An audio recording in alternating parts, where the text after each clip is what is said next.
Hey guys, it's Rush. Hope you're all doing well. Welcome back to the channel. So this video today, I want to cover some of the things that I would need to do to become a better player at Street Fighter 6, but also some of the things that I need to undo that are causing me issues with Street Fighter 6.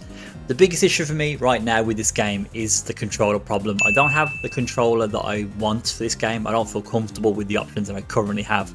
So that's problem number one, and that needs to be resolved before anything else can really progress. So in this video, let me go into what I need to change to be better at Street Fighter 6. The first thing I want to cover is a bad habit that I've developed, and that bad habit is going from a heavy normal, so a heavy punch, be it standing or crouching heavy punch, into heavy kick Jinrai. Now this does have its place. You can use it to see what the opponent does. Do they press a button? Do they react to the heavy kick Jinrai?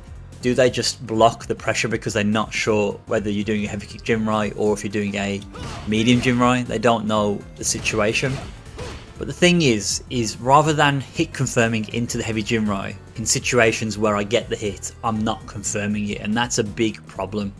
So to illustrate this, I've got the dummy Ken set to do stand medium punch on block.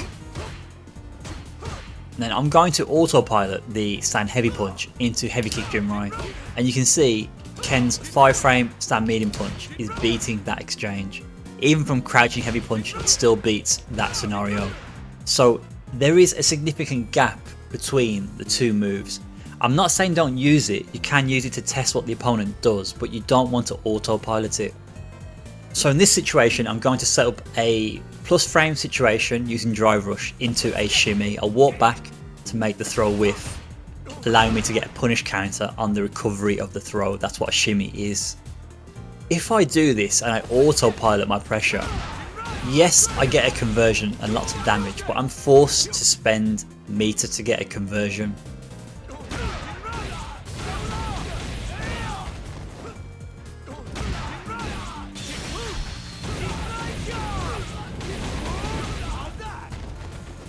Now there's nothing wrong with that, but you have less control over the scenario. You're not really confirming, you're not looking for the whiff. You're autopiloting pressure, which is forcing you to burn meter to get a conversion. If I don't autopilot this scenario, it enables me to get other conversions, so I can go for damage in different ways. I have more options, more control over the conversions I get. Good players will spot tendencies and even react to the heavy kick Jinrai, so be careful with this, it could cost you rounds and even games.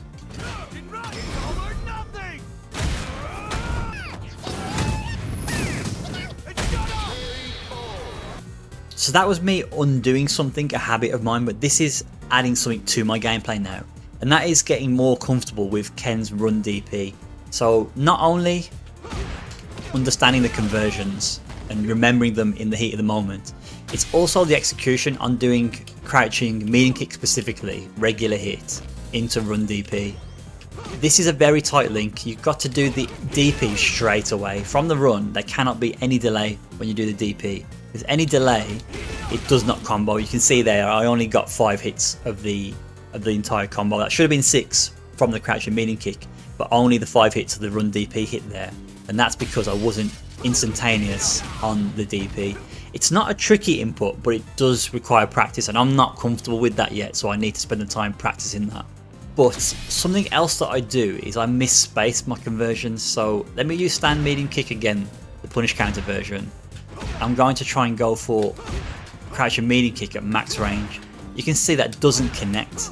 Now obviously knowing the conversions themselves is the first thing. The next stage is knowing when the conversions won't link, knowing your ranges and where you won't get the link from those scenarios. This is really bad because yes, I go for the right option, but the fact it doesn't reach leaves me in a whiff punish scenario. So me doing this crouching medium kick, it not linking from the stand medium kick punish counter, the dummy Ken can fully whiff punish this because I'm whiffing.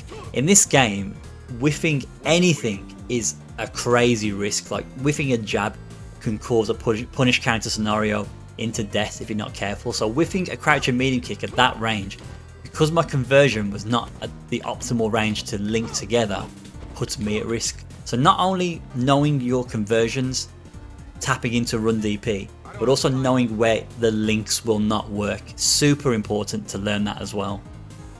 So the next topic is Ken's corner Jinrai combos. So these combos can be tricky to do and they can be quite inconsistent. It does boil down to your execution, your timing. The links can be quite difficult to do. My concern is how inconsistent these combos feel, and obviously dropping a combo can put you in a bad spot. You can burn meter that you didn't want to burn, you can put yourself in punish counter state, get back thrown into the corner. So it's risky going for the more optimal routes, but I'm a firm believer of practice makes perfect. So if you practice the combo routes, put a lot of time into it, your consistency will increase. It'll never be 100%, but it should increase. So it's a double-edged sword. Going for optimal damage, going for the better combos is better because it'll put yourself in a better situation. You can close out rounds much quicker, but the risk is obviously you can drop things. I'm actually at a point where I feel like there's some combos that I shouldn't go for. If I'm not confident on the combo route when it comes to the corner Jinrai, and it put me in a scenario where I'll burn myself out potentially, I may stop doing these combos in those scenarios. So let me give you an example. The grounded non-meter spend route would be this. So heavy kick Jinrai into light follow up, and then light Jinrai into light follow up. So that is not too hard to do. It can be a bit tricky, it's easy to drop. I've seen Angry Bird drop it so many times in big matches. So you can drop it, but that one's pretty consistent. It's quite easy to get the timing consistent on that juggle. This route, however, is a little more tricky because it requires the juggle height to be of a certain height to get the OD follow up. So it's not super hard, but in critical situations where meter management is super important, it can cost you. That OD spend there, even if I spend just one, well, do one OD move, spend 2 bars of drive. Again, I may be more conscious of where I do that in the future because the amount of times it whiffs costs me games. It's very frustrating to go through that in matches. So this is what it can look like when you drop the juggle. So again, it comes down to awareness and confidence. Do you feel confident about the combo linking, juggling? Are you worried that if it whiffs, it'll burn you out? You have to consider these things. There's no issue with going for the easier combo route if you have more confidence in it. The last one, quite straightforward and it's obvious, is labbing matchups. Street Fighter 5, I spent a lot of time looking at frame data, learning punishes on block and punishes for certain situations. That information is vital when it comes to the different matchups your character is going to face. So I am guilty that I've not labbed any matchups in Street Fighter 6, mainly because I don't enjoy the game. But to get better at fighting games, you have to understand the matchups, you have to lab them.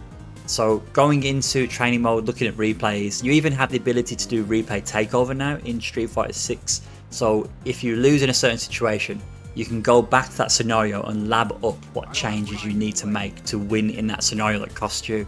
It's really important. I do understand some people aren't comfortable with labbing, but that's where having partners, people you know who play the game can help you with the labbing. You can lab together. If that's not available to you, then resources online are the best thing to look at. There's a number of content creators who help with labbing matchups. You can even go to a channel where someone specializes in another character and look at how they talk about the other character and learn from the teachings they provide their viewer base, their players. So you can do that. I will do some videos on some lab work as well, so I'll help you with some of the matchups. Some of the things I learned through the labbing I will share with you guys. So it's not something I have available in this video right now, but it's a general point and what I will do moving forward. So that's it for this video, guys. I'm hoping those tips have been useful. Any questions or any queries, as always, give me a shout and I'll catch you in a future video. Take care.